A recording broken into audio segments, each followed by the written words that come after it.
Good afternoon, everyone. Hi. So I am Jackie Scholar. I'm the administrator of the Small House here at Goodwin House, Alexandria, and I'm also the chair of our safety committee. The safety committee is an interdisciplinary team here at GHA, and we meet every month. And Mr. Livinghouse is the resident on the committee that is kind of like our liaison. Teresa and I partnered together to do this drill. So we are tentatively planning an active violence drill for August 26th. And to lead up to that, because it's such a serious drill and it can kind of cause a lot of fear and anxiety, we're doing a lot of pre-education around it. And that's why we're starting now with this. And we'll have multiple team member educational sessions as we move forward. Officer Vu is from the Alexandria Police Department. I will have him introduce himself, but he's led this before for the directors about a year ago. And it was really eye-opening, a little anxiety producing, but I'm so happy I went through it and we continue to present this to the residents and staff here. So, Officer Vu. Thank you. Good afternoon, everyone.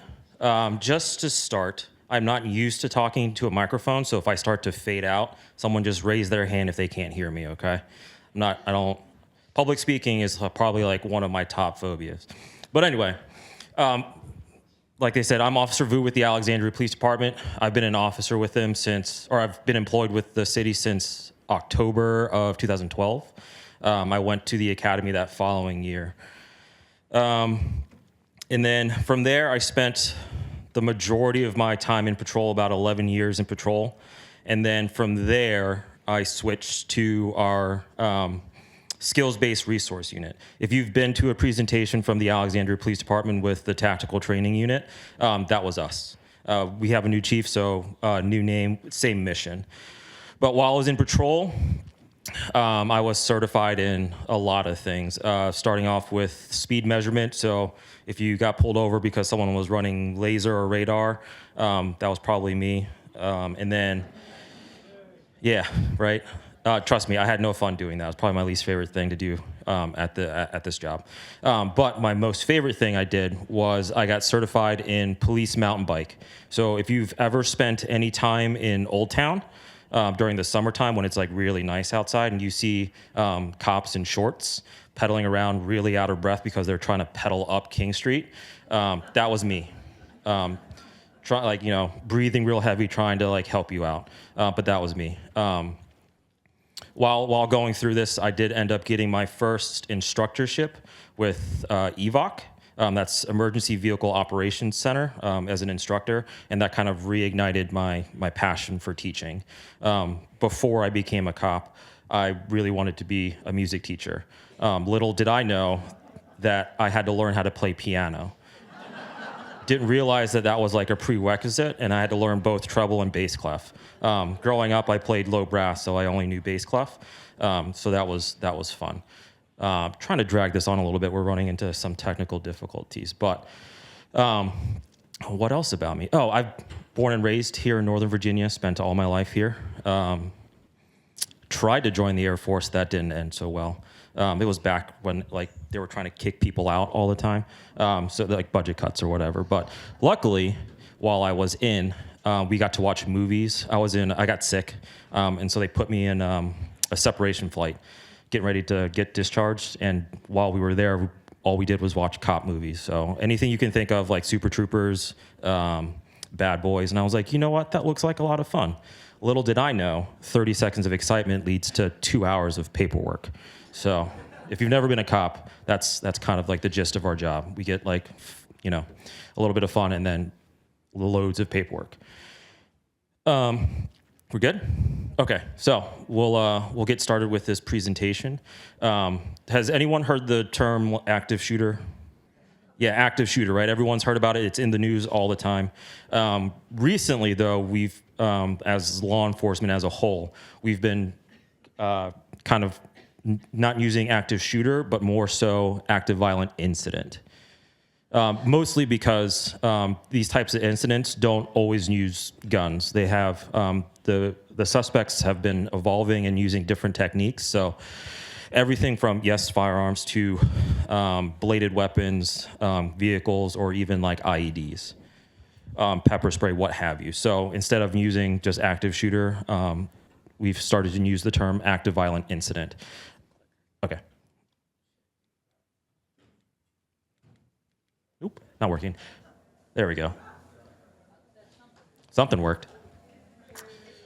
Yay.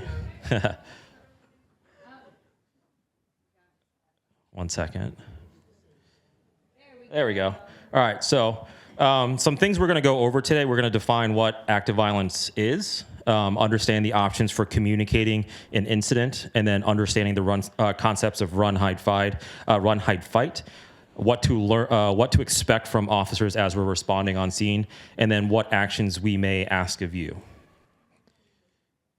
Oops, other way.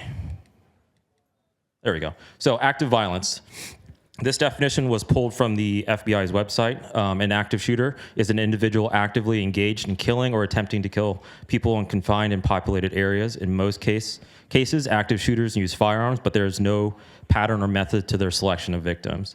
Active shooters are unpredictable and evolve quickly. Typically, the immediate deployment of law enforcement is required to stop the shooting and mitigate harm to victims. So like I spoke about before, we really don't use the term active shooter anymore. We kind of lean more towards active violent incident just because it encompasses more weapon types. But if you come up to an officer and ask them about active shooter stuff, we'll know what you're talking about.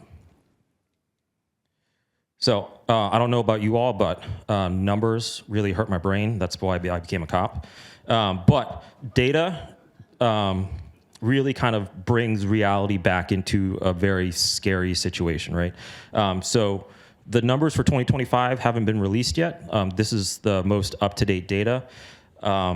So back in 2024, there was a total of 24 incidents that met the classification of an active shooter, which is half of 2023, the year before. And a lot of that has to do with citizens, you all.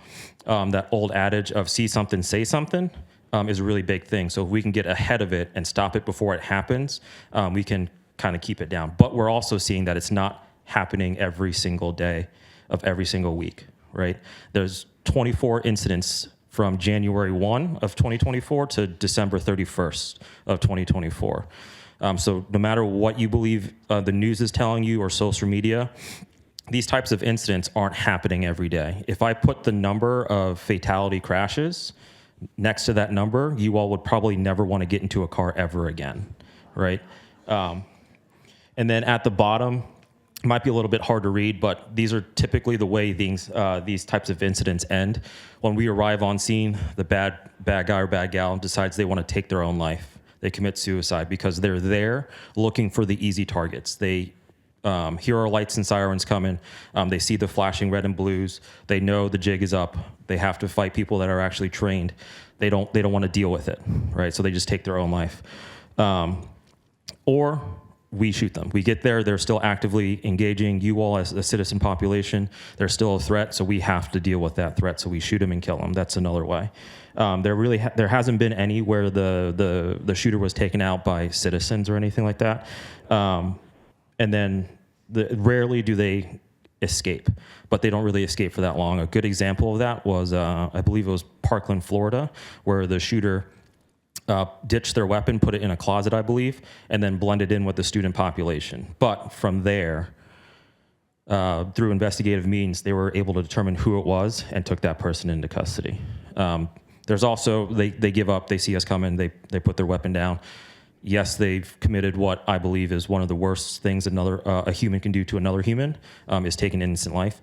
But the second they put their gun down and no longer a threat, we can't just shoot them, right? We have to take them into custody and they work themselves through the criminal justice system. So again, statistics are great for bringing kind of the reality of all of this. So the likelihood of you experiencing it is very slim. For those of you who have lived through one of these types of scenarios, I pray you never have to deal with it ever again.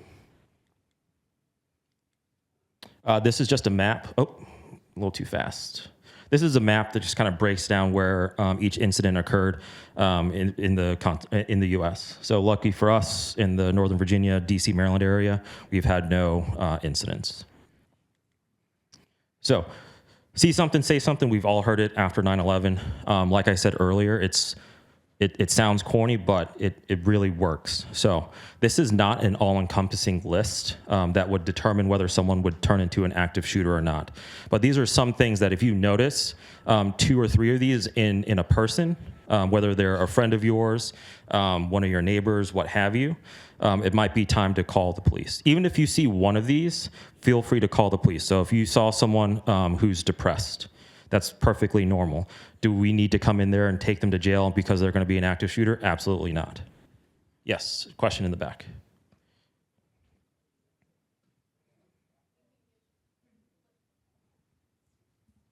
Thank you. It's pretty hard to read all of that stuff on there. Are we going to get a copy of this handout so we'll know what those things are? Yeah, I believe you'll get a handout of Yes, all we of it. will provide a copy. But like I was saying, some of this stuff on its own is not going to be an indicator that someone would turn into an active shooter or commit an act of violence. Would it be a cause for concern that someone's depressed or someone's, you notice a decrease in their attention to their appearance or hygiene? Absolutely. You could still call the police, the non-emergency number or the emergency number if you feel it's an emergency. We would still send someone out and meet with that person and figure out what the best course of action is. In the city of Alexandria, we have what's called the ACORP. It's the Alexandria Co-Response Program. So an officer is paired up with a clinician. They're a mental health specialist, and they respond out to calls that warrant a mental health specialist, not necessarily someone going to jail. And they would go out there, evaluate them, look through their mental health history, and determine whether that person needs to go to jail or they just need more help at the hospital, and then we'll guide them towards that direction of help. Now, something like on their own that I would definitely be very worried about is if you see someone communicating or hear someone communicating plans, right? You're walking down the hallway, you hear someone, whether they're a resident or a visitor, talking about wanting to attack this place. Yes, definitely call 911, right? We'll come out here. We'll try to meet with that person. If they're not here, we'll investigate and try to determine who they are. Another big one is someone who empathizes with the suspect in one of these cases. So if you are talking about like the Pulse nightclub shooting or Parkland, and the person you're talking to is only focused on how badly that bad guy was treated, either before the incident, during the incident, or after, that is something that's very concerning, and we need to deal with that because any normal person would not empathize with the bad guy. Am I correct? We would probably empathize with all the innocent lives lost. So again, this is not an all-encompassing list, but you all will get a copy of this after the fact. So we'll skip this because we don't need to talk about this. So communications. So has anyone ever called 911 before? 911 before? Okay, good. So a couple people have experience. So when we call 911, there is a right way and a wrong way to do it. Skipped ahead a little bit. So 2 types of communication. There's your internal and your external. So we'll talk about the internal first. We'll come back to 911. Your internal is like, think about it like your fire alarm system, right? That alarm system lets everyone know inside that structure that there's an emergency. For something like this, with an active shooter situation, a PA announcement over the intercoms would probably be the best thing. Just alerting everyone that there is an incident and to take action, whether that's to run, hide, or fight. And then we go into our external communication. So we're calling 911. For those of you who've called 911 and those of you who have not, there is a right way and a wrong way to call 911. So when you dial 911, the call taker picks up. They will ask you, where's your emergency, right? Knowing where you are is very important. Everyone should know the address of this building, right? 4800 Fillmore, right? 4800? Yeah. Now, think about places you go normally if you leave here. The address to the bank that you go to, the grocery store that you go to, your favorite restaurant. I heard some people talking about movies earlier. Project Hail Mary, fantastic movie. If you haven't seen it, go see it. But that movie theater that you're going to, what is the address there? It is very important to know those addresses. Now, I'm not saying from here on out, memorize the addresses of every single place you're going to. That's insane. Trust me, the grocery store, the Lidl down the street from my house, still don't know the address. But I can get there, right? I at least know the street name. If you're here in the city of Alexandria and you're in like a commercial building, like if you forget that you're at 4800 Fillmore and you say Goodwin House, we'll know exactly what you're talking about. Or if you're at the movie theater and you say I'm at AMC Hoffman, we'll know exactly what you're talking about. But from now on, maybe just take note of at least the street name that you're on, right? The example I always like to use other than the Lidl is Tyson's Corner. The mall. I've been going there since I was a little kid. I'm 36 now, and I still don't know the address. Could not tell you, right? But knowing that it is Tyson's Corner 1, not 2, I can get the cops to show up in the right place at the right time. Your location also is within that structure. So using the mall as an example, if I'm inside the mall and something pops off, I know that I'm close to like the JCPenney or the Macy's. Right, so that will direct the officers to know where to head to directly. You don't need to know like cardinal directions. You don't need to know which way is north, south, east, west. Pick a landmark, and that is more than helpful. Outside, the next question they'll ask is the location of the shooter or bad guy. If you know, you know. If you don't, it's okay. During stressful situations when your adrenaline is up, everybody wants to be a hero, and it's okay not to be. If you don't know where the person is, tell them you don't know. I'd rather I don't know than a guess, because then we would go in the wrong direction. Make sense? Number of shooters and types of weapons. So if you see one, there's one. If you hear two, it's two. Don't try to inflate it to get a bigger response, is what I'm trying to get at.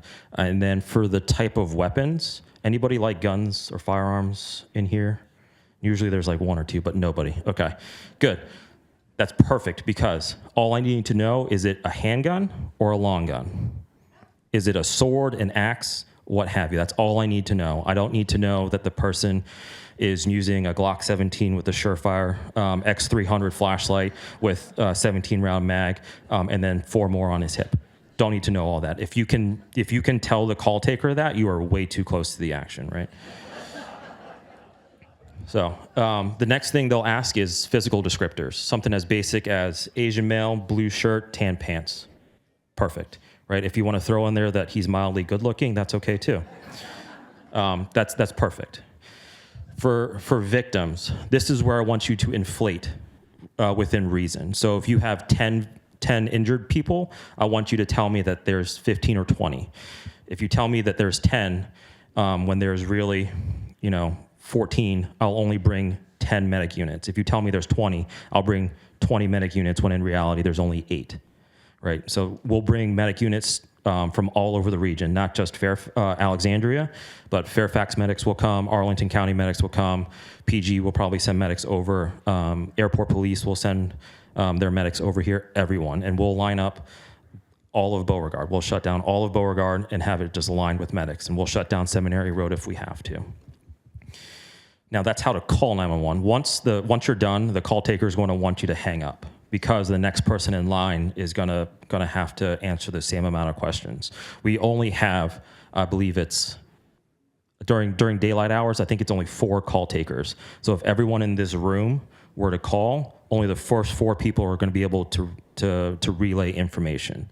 The last 4, who probably have the most up-to-date information, aren't going to be able to get through. So when it's time to hang up, you got to hang up. Right? I promise it's going to be one of the hardest things you have to do in one of these stressful situations, okay? The other way, if you cannot call for whatever reason, you are able to text 911 here in the city of Alexandria. So grab your cell phone, pull up a new text message, type in 911 as the number, and tell them you have an emergency. The nice thing about the text to 911 is if you don't know where you are for whatever reason, the call taker will take your phone number, copy and paste it into a program, and they will be able to find out where you are within 5 meters. And it takes a minute or two, about 5 minutes. It'll tell you where you are within 5 meters. It's very accurate. I've tested it. It works.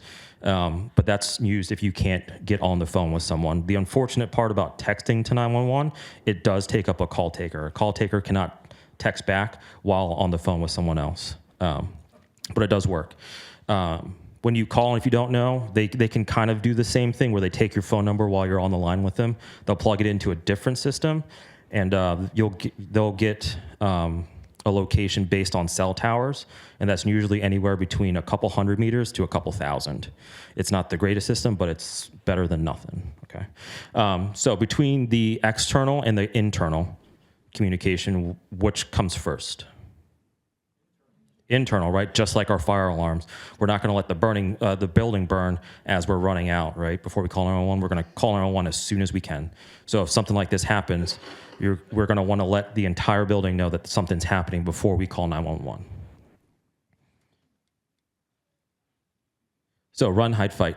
If you've ever taken one of these types of like citizen response to active shooters, there's tons out there. There's Alice, there's AD, SWORD. The Alexandria Police Department, we like run, hide, fight, mostly because it's super simple. You're either running, hiding, or fighting. Understanding what to do when is the most important thing, so that's why we like to keep things simple. And each one of these has their own inherent risk, and you don't have to do one before the other. Right? You don't have to run first before you hide. You don't have to hide before you fight. You might be fighting, and then an opportunity presents itself where you can run. Or if you're hiding, an opportunity presents itself, you can run, okay? So don't think about this one after the other. The only reason it's written that way is because it rolls off the tongue a little bit better. So before we move on to the next slide, this is where like the scary stuff starts to happen and like think about. So I want everyone to take in a breath and then exhale, okay? So I don't know if you've noticed yet, but I kind of like to keep things light because this is a hard topic to talk about, and I don't mean to offend anyone, right? If you have a loved one that's lived through this and you think I'm making fun of it, I'm not. I'm just trying to lighten the mood a little bit because, yes, this is a very hard topic to talk about, okay? So the first step, response is run. Now, running is relative to everyone. Not everyone can sprint out of the building. Running is just evacuating out of the area as best you can. Have an escape route in mind, but be flexible. What that means is, like, you all know how to get back to your residence area here in the building, or you know the one exit in the building. If you have time, maybe find a different way back to your residence, or if you're leaving for the day, maybe find a different way out. So that way we know the ins and outs of this building perfectly. Every once in a while, I'm not saying every day, because routines are nice. They keep us sane, right? Going the same route keeps everything normal, and that's what we like, and that's perfectly fine. But every once in a while, try something new. We're going to evacuate regardless of others agree to follow. You're the most important thing in that moment. Get yourself out. If people are going to follow, awesome. If not, it's really hard, but you got to let them. You got to let them go. Take care of yourself first. Leave your belongings behind. The only thing we'll advocate for you to bring, if you can, is your cell phone. If my cell phone is right here on this podium and it's time to go, it's close enough for me to grab and run out of the building. If I'm standing over here, it doesn't look like it's that far, but I don't have the 2 seconds it takes for me to run over here, grab my phone, and evacuate. It's just not worth it. The only reason we advocate for you to grab your cell phone is for reunification purposes, to figure out where everybody is at the end of it. Because if you tell me you don't know where Jim is, I'm going to spend the rest of eternity searching this building for Jim. Okay, Jim might be out with his family and nobody knows it, or Jim might be running because he's just running. Adrenaline's got the best of him, and he's just going. But we need to know where Jim is. As you're running out, try to prevent the bad guy from coming into that area. So close doors. You'll have those fire doors that prevent fires from spreading. If you can close them. Throw chairs in the way. Throw coat racks down in the way. Anything to slow that person down. If you run into the police, follow our directions. As you're running out, we'll be running in. Okay? Go the opposite of us. If I'm running down the hallway this way, just run the opposite, because I haven't run into any resistance yet, and that's my job. We won't be able to provide directions. And then once you're outside, and when I say outside, I don't mean just the sidewalk. Run all the way down to Beauregard if you can. Get all the way down to Beauregard. Go up the other side of Fillmore if you can. Right? Get as far away from this as possible. If you have a car, and jump in your car and go, perfect. Once you're sufficiently far away, that's when we need to call 911. All right? And then that last part is for the employees here, so we don't need to really worry about that. I know I said running is evacuating out of the area. Try not to think of it as just out the front door or out any of the emergency exits. If you're caught like on the second floor and bad stuff is happening on the first floor, think about going up too. Get on the elevator, take the stairs if you can, and go as high as you can, and just keep going up and up and up. If you can make it to the roof, get to the roof, close the door, prevent anyone from coming in or coming out onto that roof. And we'll talk about how to barricade doors here in a little bit.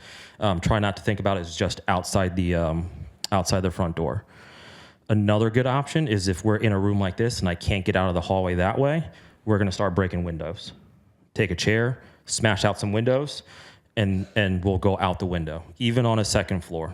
I'm a little younger, so I could probably jump out a window and be okay. When I say jump, though, I'm not like swan diving out of a window, right? I'm gonna lower myself out that window, and if I can help you all out that window first, that's what I'm gonna do. Okay. If you need rope, don't think of rope as like the stuff rock climbers use. Extension cables, power cords, tie them all together. Bed sheets, tie them all together, and then lower each other down. Okay. Any questions on running? No? Okay, good. This next part, we're going to talk about hiding. Think about hiding like hide and go seek when we were all little. If you can't escape, get into a room as best you can, right? Try to avoid small rooms like utility closets or anything like that, just because there's no room in there. But if that's all you got, that's all you got. Get into a room. So if we all came into this room, what we're going to do is we're going to close the doors. All right, and then we're going to turn off all the lights and make this room as dark as possible. We'll pull all the shades down, and we're going to stay away from that door. Okay? And then we're going to spread out. We don't want to be in one giant clump, because if the bad guy were to be able to get through this door, if we're on a giant clump, we're just one giant target for that bad guy. So we're going to spread out and make him work. And we'll talk about how to defend ourselves in a little bit. We're going to barricade doors, and I'll talk about how to barricade a door depending on which way it goes here in a second. And then don't hide under things like your bed or like a desk or a chair. It just gives you nowhere to go, right? Just spread out into the room and then turn off your phones. It used to say silence your phone, but turn it off. You don't need it right now. Because for all the iPhone users in here that have someone on emergency bypass, that person is going to call you in that moment, not realizing what's going on, and that bad guy is going to hear a ring, ring, ring, ring, ring, and know someone's in that room. We're trying to stay as silent as possible. Once that bad guy or bad gal starts moving down the hallway, then maybe we can turn on our phones and start calling 911. But once we're in the room, bad person starting to move away, we can't get out, we're going to barricade these doors. And it's more than just stacking things in front of a door.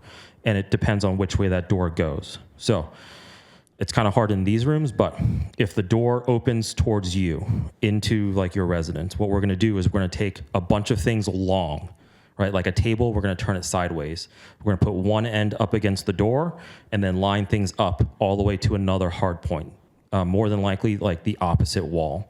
So now if a person tries to push that door open, they're going to have to push all those tables and chairs through a concrete wall, and it's just not going to happen. Right? Once we got all that stuff lined up, we're going to put stuff on top, so that way the tables don't buckle up. Does that make sense? The other way to barricade a door that opens like away from you is we're going to take things like a rope, like not a rope, but like a power cable, something to tie the door off. So we'll take that, we'll tie off the doorknob, the door handle, what have you, and then we're going to find something wider than the door, like a table, not a broomstick.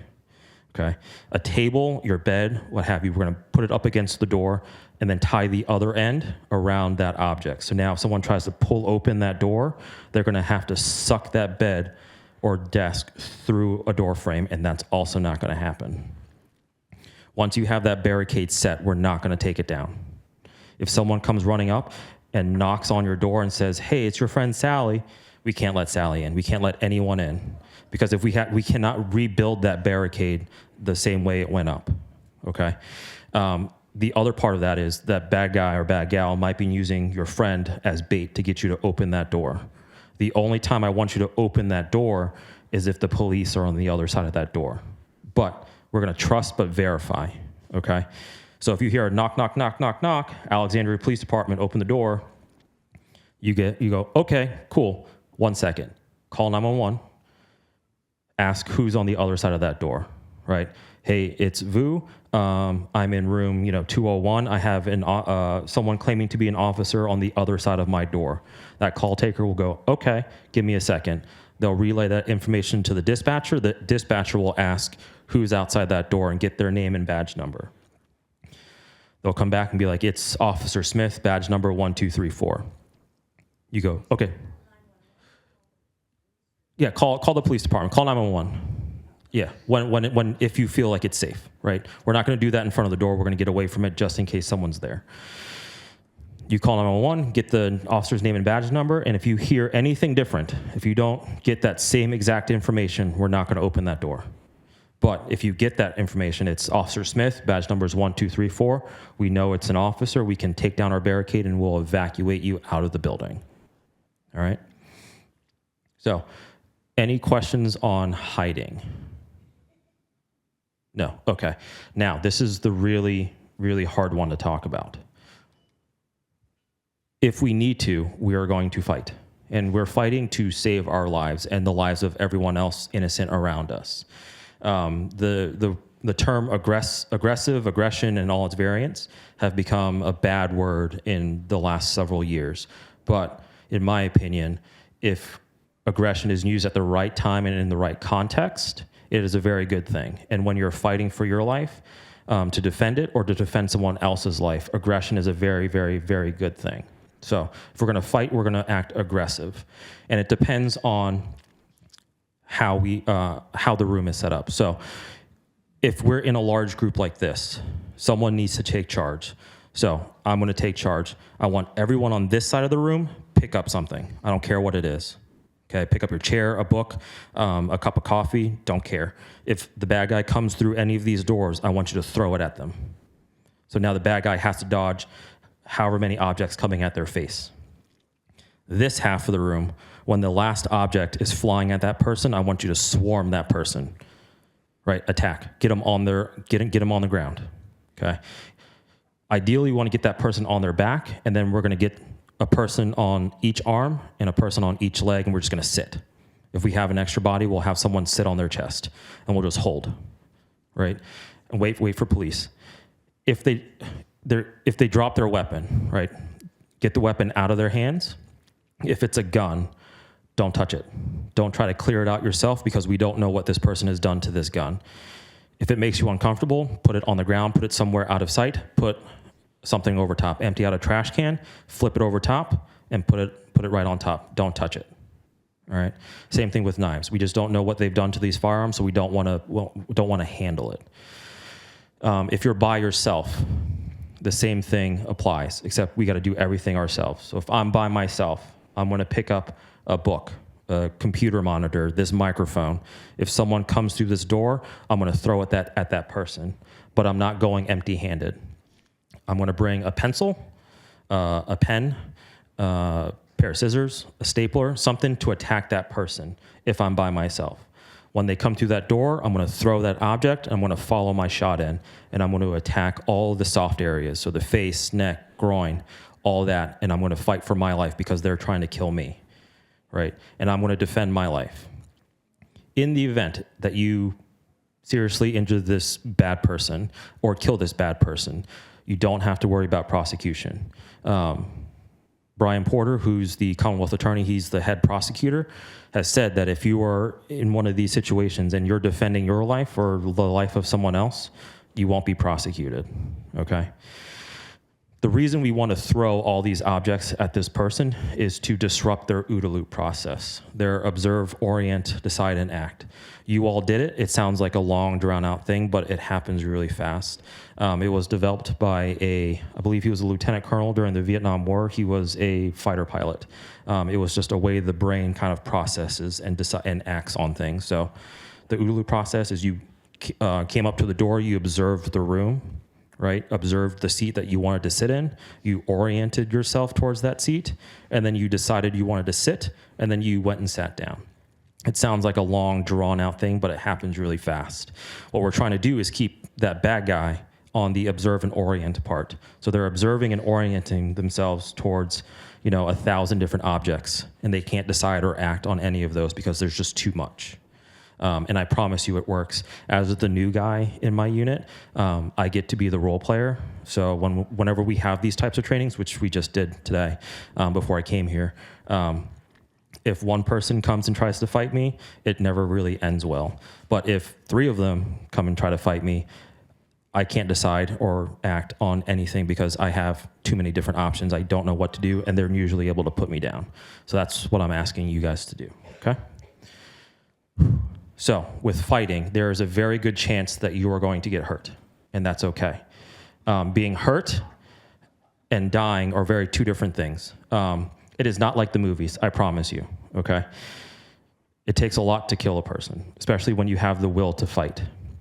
But if you do get hurt, it's a very real possibility, okay? If you run up on someone that's hurt, you also need to kind of behave in a certain way. I can't run up and be, oh my God, you just got hurt, you're dying. I just killed her, right? Not the injury or anything, I did, right? I put it in her mind that she's dying. I have to run up and go, you're gonna be okay, I'm gonna save your life. There's a really easy way to stop bleeding, especially with arms and legs. If I'm bleeding on my arm anywhere, on my arm, and it makes you go, oh gosh, that's a lot of blood, what I want you to do is get that person to lay down, and then you're going to take your knee and drive it into this artery just inside the armpit and put all your weight on it.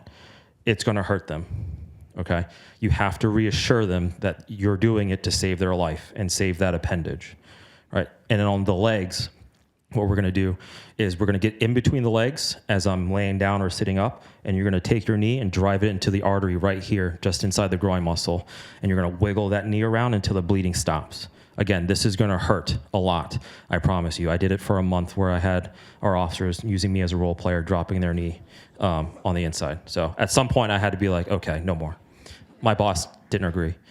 So, but we have to tell them that, we're there to save your life. Once you've done that, though, you've applied direct pressure, don't get up. You are now married to that person. You two have become one now. Don't get up until someone takes over for you, either police or fire medics. They'll take over, and we'll be good. Okay. We've trained our officers to recognize that if I see someone kneeling on top of a person applying direct pressure, that should be kind of a mental cue to them that you are all helping, and that's a good thing. Okay. All right. So so these are kind of posters that different agencies have come and made up. Just kind of reiterate the run, hide, fight. Are you going to post these? Yeah, so this is just a quick reminder, because the point of this training is for me to not scare you. Like, I'm not trying to scare you guys at all. All I'm trying to do is just give you a little bit more information if this were to ever happen. It's another one. So the initial police response.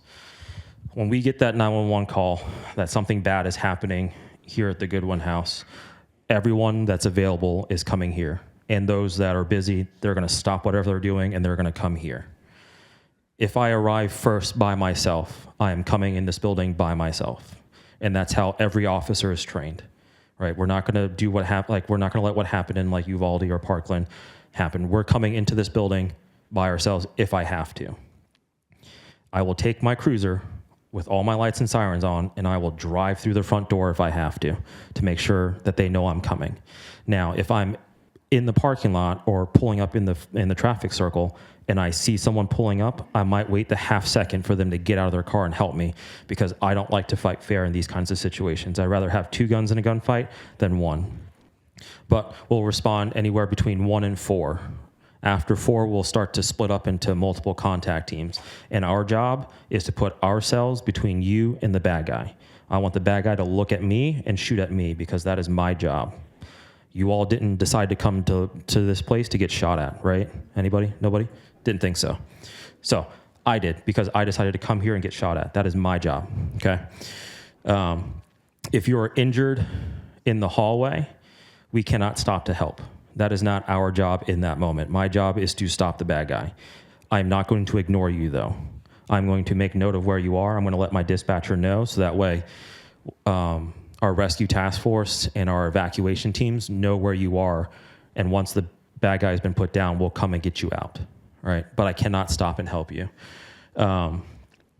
Try your best is if you're running down the hallway to keep your hands up, because we're constantly scanning everyone, especially if we get like a super generic description of the person, you know, white male, white t-shirt, blue jeans. There could be a couple dozen people wearing white t-shirts and blue jeans. We just don't know. So if you're running down the hallway, just keep your hands up, fingers spread, and we'll go from there. If we tell you to get on the ground, just get on the ground until we pass, then you can get up and keep running. For those of you that like guns, you'll see a lot of different guns coming down the hallway. Each of our officers are issued a Glock 17 handgun. Some of them will have shotguns, will have rifles, like AR-15 style rifles. You might see someone running with like a backpack that has bolt cutters, an axe, and a Halligan. And we'll also have medical kits. So if you need for us to drop like a tourniquet or something like that, we can quickly drop one while we're running, but we cannot stop. So when we arrive on scene, the hardest thing for you to do, and the one thing we ask, is to remain calm and listen to our instructions. This is going to be a super, super, super stressful situation, right? But do your best to remain calm. If you have stuff in your hands, just drop them, keep your hands visible. And then don't latch onto us. I understand that I'm your knight in shining armor running down the hallway, but we got a job to do, okay? After the fact, if you want to give me a hug, I love hugs, so I'll take it, but not in the moment, okay? Follow-up resources. So after the initial incident is done, time is kind of like a weird thing when these things happen. Usually the incident from the first gunshot to when we put them down is within like 4 or 5 minutes. But if you're hiding somewhere in this structure, it could last up to a couple hours. You might be held up in a room until we can come get to you.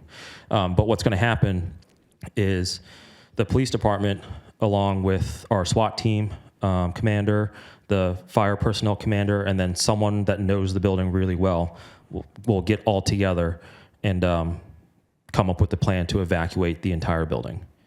Right. So what you'll notice is you'll not see just Alexandria Fire Department like I talked about earlier. You'll see every fire department from the region, and you'll also see law enforcement from every part of the region. Fairfax County Police will respond, Arlington County Police, airport probably, state police, and then you'll see every 3-letter agency working for the federal government show up as well. You'll have DEA, ATF, FBI, NSA, whatever, right? They'll be here. They're all not as cool as us because they all have small badges. Sorry for anyone that was a Fed in here. Local law enforcement is still the best. Some treatment methods that our medics will have with them is they'll have multiple tourniquets, pressure dressings, hemostatic agents, gauze. But our new model for Rescue Task Force is to not treat you inside the structure if you're injured. Ours is to stabilize you as fast as we can and then get you out and onto a medic unit and on the way to the hospital as fast as humanly possible. So that's what's going to happen. And the last one, this part we might ask for your help. All right. And if you're able and willing to help us out, we will take the help. And it's either going to be applying direct pressure or helping someone get into the recovery position. So the recovery position, if you don't know what it is, you're going to lay someone on their side. So if I'm going to lay on my right side, I'm going to take my right arm, put it up like this, take my left knee, make it into a kickstand. So that way, if I roll over, I'm not rolling all the way over face first into the ground. Like my knee will stop me. I can also take this arm and make it like a little kickstand. We might just ask you to do that. And if you forget, that's okay. We'll walk you through it.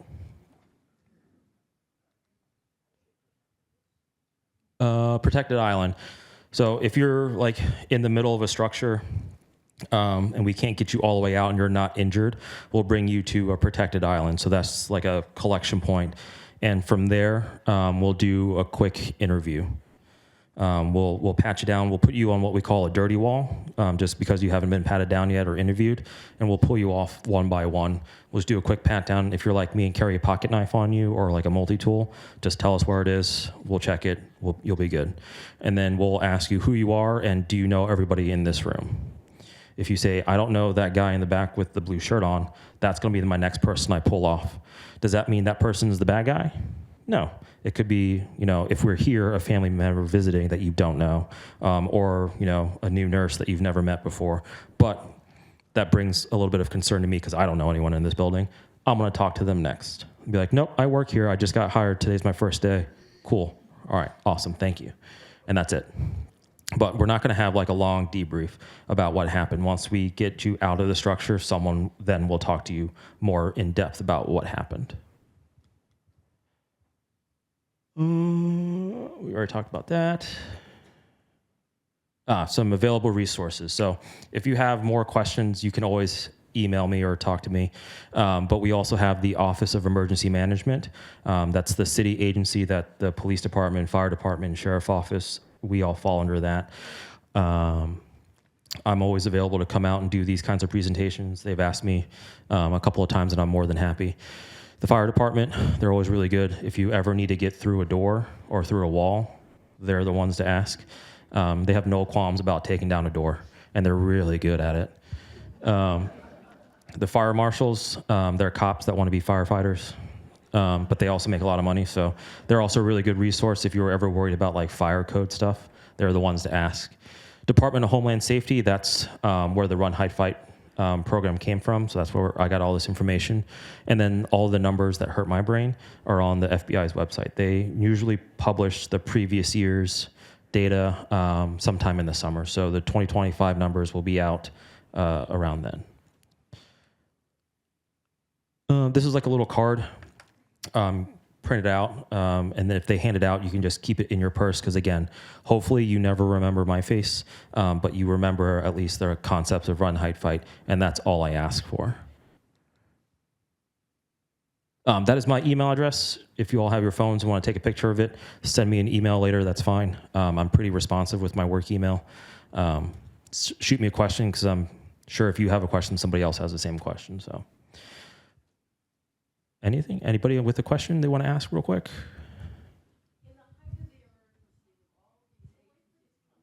We're going to give you a mic. At the height of the emergency, with all of these jurisdictions, who is in charge? Where's the bottom line with all those people? So someone from the Alexandria Police Department will be in charge. Usually it'll be either a lieutenant or a captain. But our directives say the chief of police or his designee, it'll usually be like a patrol lieutenant or a captain. The first, whoever's working, they'll take over and run the entire show. I have a question, and I'm wondering, are there modifications for a population like ours? I mean, we're not a high school, we're not a college, we're not a workplace, and a lot of the things that are the protocol are things that we cannot do. We cannot run. Some can, many can't. And so how do you help us deal with something like this? So running might not be an option, and that's perfectly fine. Your only option might be to hide. And the simplest thing you can do is get into a room and lock the door. Right? As silly as it sounds, that lock will probably save your life because that bad guy that's coming in here to do you all harm is looking for the easy fight, and they're not trying to work for anything. So if they're going down the hallway checking doors and they yank on the door, try to turn the doorknob, and it doesn't go, they'll just move on to the next one. And then the next one and the next one. So lock your doors. That's the easiest thing you can do. And then just be silent in that room. Again, turn off that phone. You don't need it yet. Anything else? Nope. I'll hang out for a little bit. Oh, here's one. Hi, thanks. Thank you for this. When toward the end of the situation, what you were saying was you would evacuate the building. And this kind of goes to our population, but also just in general. If the situation is under control, if it's taken care of, then are we really all leaving the building or what?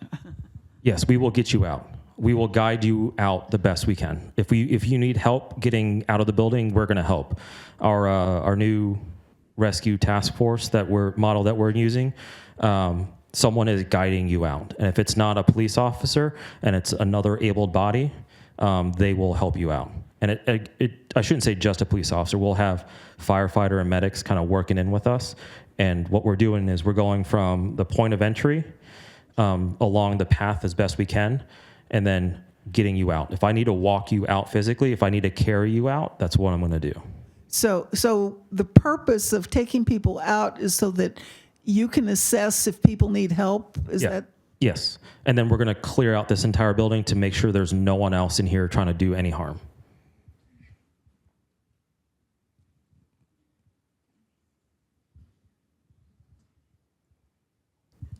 A bit of a fine point, but in the moment, if one forgets the address, because that can happen if the adrenaline's really shooting, how important is it for us to say Goodwin House, Alexandria, since there is a Goodwin House, Bailey's? Pretty important. Just make sure you say, Goodwin House, Alexandria, and we'll know exactly. If I remember correctly, so two things. If you call within the city of Alexandria, that phone number is going to go directly to the Alexandria Dispatch Center. So that's one thing. And then our dispatcher should clarify with you, Goodwin House, which one? Okay. You got one? You mentioned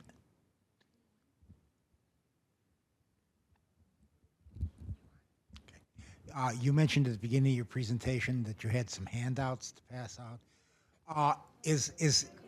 Yes. Is this information also available on the police department's website? So the Run, Hide, Fight information is not available on our website.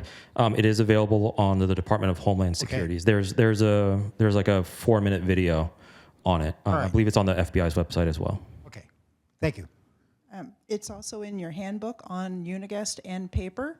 And another question. Yeah, it looks to me like you're assuming that the active violence situation is never occur when there's bad weather outside. You know, I can see us if it's really cold or if it's raining, or it's just snow on the ground, or it's slippery, or God knows what. We're in a really bad situation to go outside in that situation. So does it just never happen that an active violence thing takes place in bad weather? I can't say that it's never happened in bad weather, but once we're outside and things have started to kind of, not necessarily like wind down, but the threat has been dealt with, the known threat has been dealt with, the Red Cross will bring resources out here, and we'll also bring Dash into the fold, and we'll bring as many of the buses as they have available and crank up the heat on there, and everyone will just kind of hang out on the bus until you've been talked to.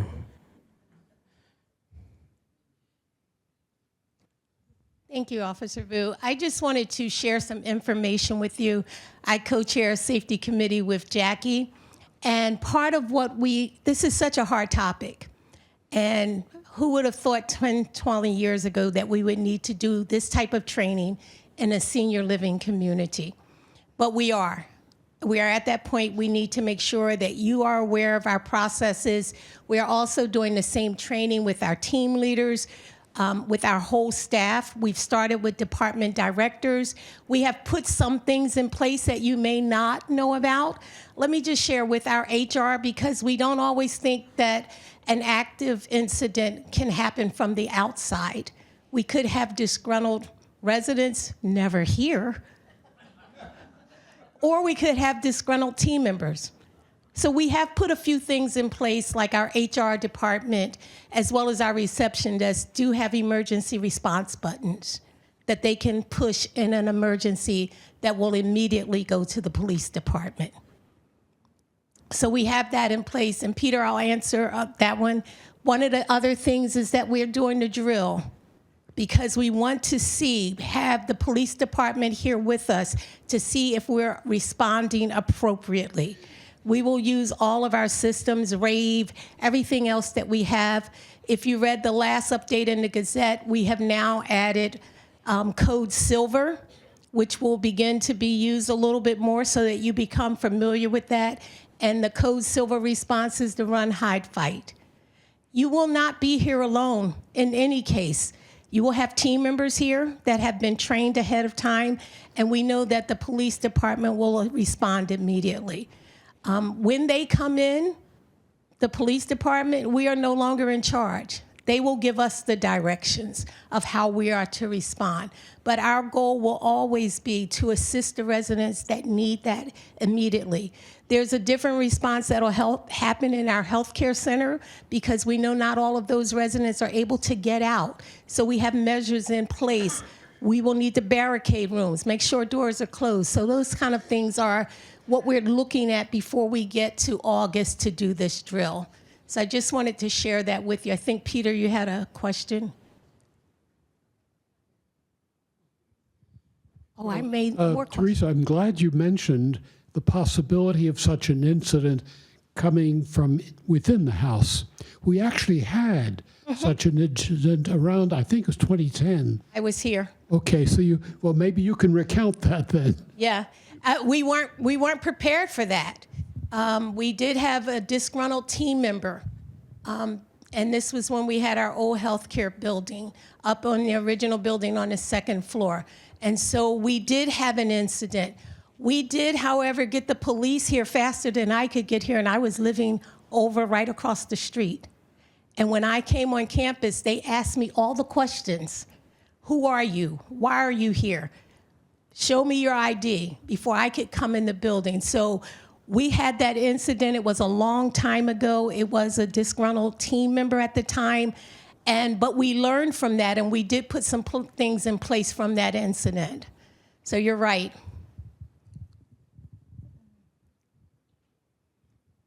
Okay, Teresa, just as a parent would try to protect a child if something like this were to happen, maybe it should be addressed for people who have loved ones over in the small houses and where their inclination might be to run toward them, to be with them or help them? Mm-hmm. So I think if you have loved ones, and that's a really good question. If you have loved ones in the small house, that is going to be an area where we are training the team members for those residents that may not be able to get out as quickly as those in independent living. We're going to say for independent living residents to follow the process of run, hide, fight. Do not run to the small house. And I know that's going to be the first inclination because that's where my family member is. But we have team members there. And there's a different entrance there for the police to go and get that building. So the other thing is, as Officer Vu said, if you're calling in information, be as specific as you can. You can say Goodwin House, Alexandria, small house. They know that. They have the maps of our campus. That's why we always invite the fire department and the police department to come and walk our campus so they're familiar with it.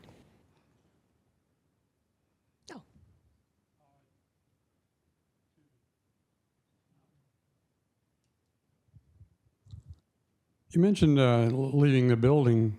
And would that include the underground garage area? Okay. And the other thing to remember, when we ask residents to leave the building, we have a mutual agreement with the communities around us. So if in bad weather, we need to get you out the building and transport you to one of those communities, we have a way of tracking that. So if it's here and we can go to Bailey's, Bailey's know that is the first spot for us to take our residents, or to go to TVA until it's torn down. But we have a way of tracking where residents are as well. Teresa, I have a question. I'm on the 9th floor in the old building, and this intruder is coming in over here somewhere, which is quite far from me. Do you want me to come all the way down from the 9th floor in the old building and then run outside somewhere, or should I just hunker in place? So that's going to be based on what's happening in the moment, what you feel is best. I'm never going to tell someone to do one or the other. If you believe that hiding in your unit is the best course of action, do that. If you think getting all the way down to the ground level and getting out is the best, then do that. I can't really tell you which one to do. It's just whatever is best in that moment. I was wondering, since someone mentioned, and this is a very valid point, that there are many people who live here who, cannot, it might have to hide in place or hide somewhere. And so when we're looking to renovate, the renovations that are coming forward in the next, by 2 years, I guess, are you planning for putting locks on certain places that could be locked that are not locked now, so that there would be the options when you say, hide in this room and lock the door? It would seem to me that that would be something to look at when you're remodeling. How many doors can be reasonably locked by someone who might have to go there to hide, or a group of people to hide? Okay, as a holding spot. And some areas are common spaces, so they may not meet code to have them as a locked area. This would not be one because it's a point of egress. In an emergency, we would need to get out of these doors, but there should be something that we could use to avert someone coming inside. Am I right in thinking that we have a announcement system going on during this time? Yes, we are working with the Alexandria Police Department and Fire Department to update our codes. Just like you hear the fire alarm, there will be something that says Code Silver. Now, we're not going to say Code Silver, run, hide, fight, because that would alert what we're talking about. But Code Silver will be your keyword to know that we have an incident going on. A quick question on the garage. Officer, you mentioned if you have a car, go out. And I want to come back to that, because if people go to their cars in the garage and go down the hill, you've got officers and response vehicles coming up the hill. And could you clarify whether you really want anyone here to go for their vehicle?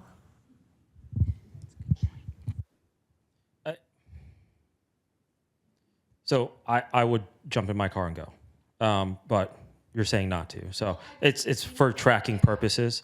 So the one thing I did forget to mention with Run, Hide, Fight is it's not meant to be just here at Goodwin House.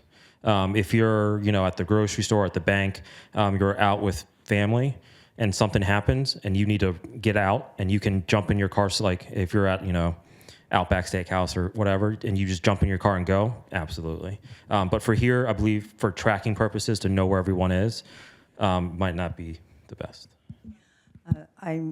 One of the questions I had was that signal, that much like the fire alarm, how would we know that in the whole building that it's happening?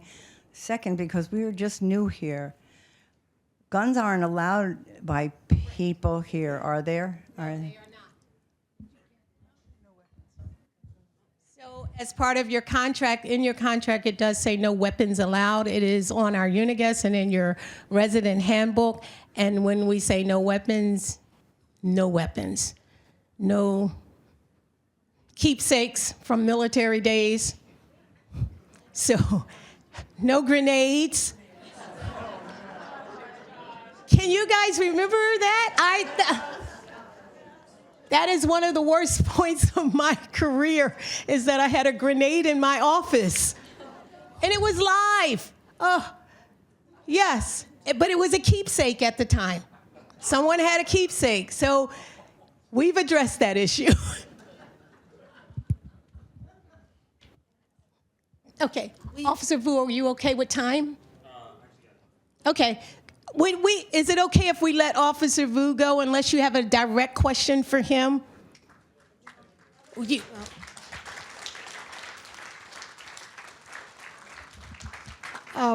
One last quick question.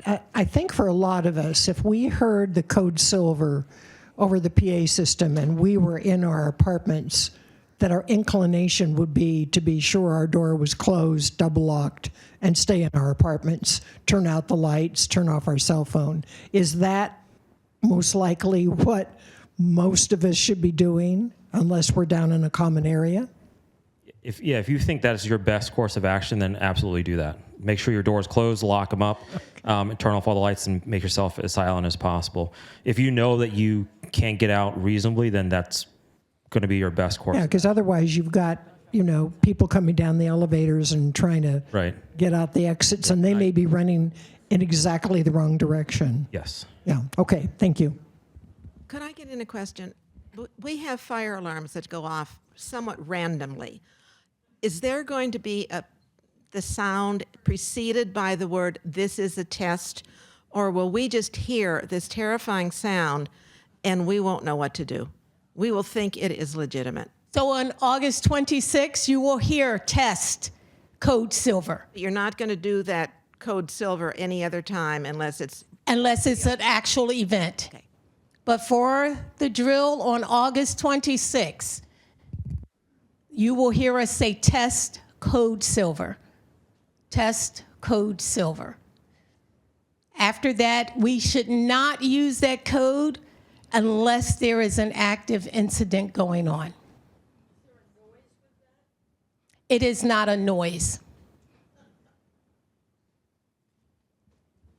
Anything for Officer Vu before he leaves? I know he has another training. Mine is for Officer Wu. If we know that this intruder is from the outside, this property is such that the exit could be blocked very easily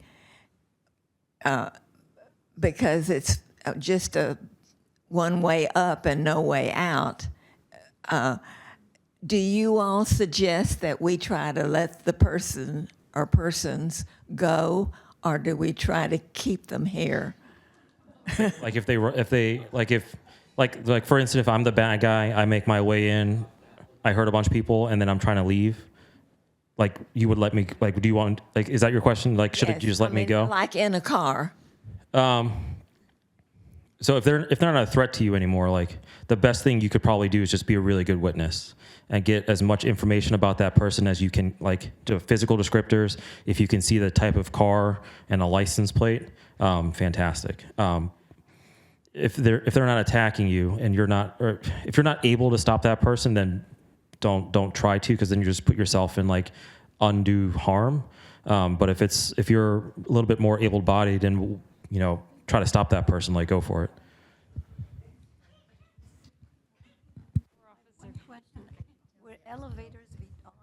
Would the elevators be on in a situation like this?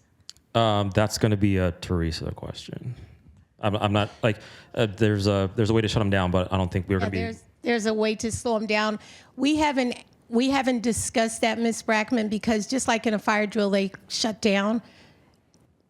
I don't know, because we don't want all of our elevators, because the person could also be riding the elevator going floor to floor. So that's something the safety committee needs to come back around and look at.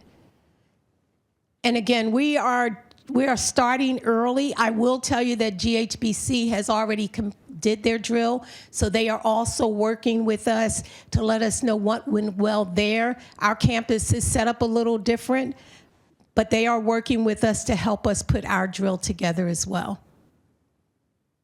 Yes.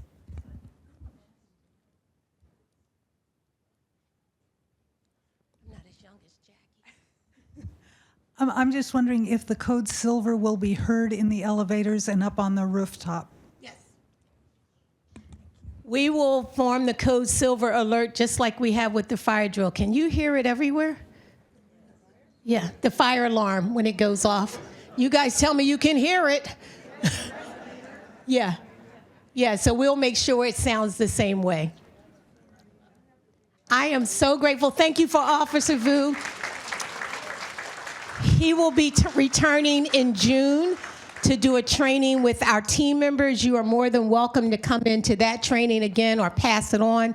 We will have his presentation sent on, put on Uniguest so that you can access it there and go through it. And if you have additional questions, please send them to Jackie or to myself.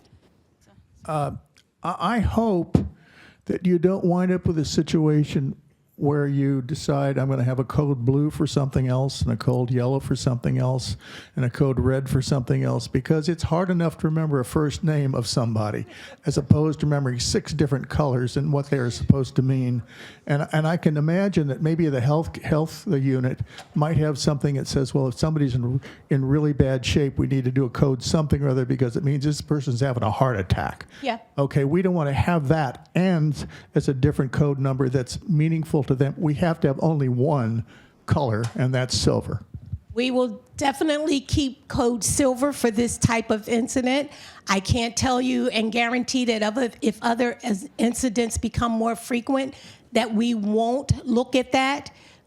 I know the hospital has a ton of them. This is not a hospital, so we're trying to respect this as your home, but also make sure we're giving you information.